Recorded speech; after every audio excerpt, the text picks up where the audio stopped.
The names and backgrounds of the men and women assembled in Lumpkin's yard that day are lost to history, though enslavers' descriptions of others they hoped to confine there offer some clues.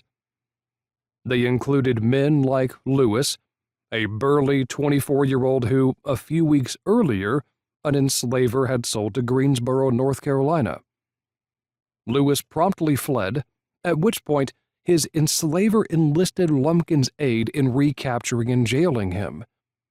Others resembled Jane, whose enslaver hoped to imprison her after she vanished into the overcrowded capital.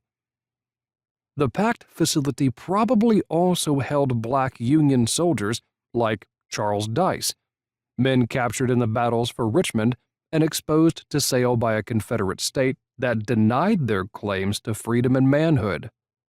Whatever their backgrounds, all those held in the Devil's Half-Acre were people rendered into property, incarcerated on an enslaver's whim, whether that enslaver be a private individual or the slaveholding state, and made available for purchase and sale.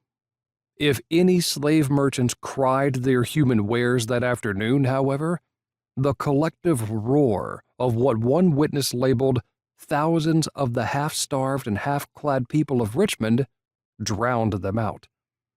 Only a few hours earlier, General Robert E. Lee had informed Confederate authorities that U.S. advances would soon force him to evacuate the defenses ringing nearby Petersburg, leaving the rebel capital defenseless.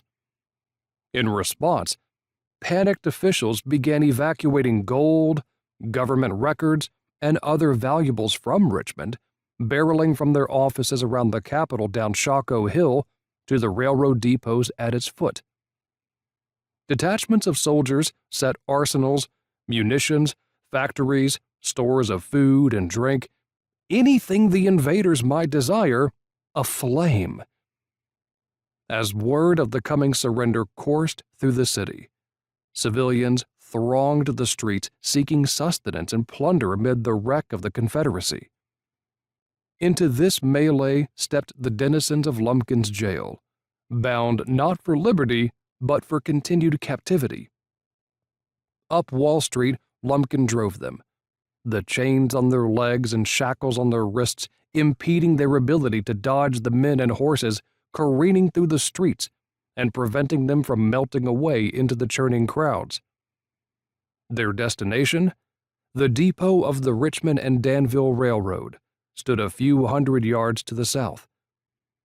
The railroad offered Lumpkin a lifeline, a means of retaining the enslaved in bondage and preserving the value stored in their persons.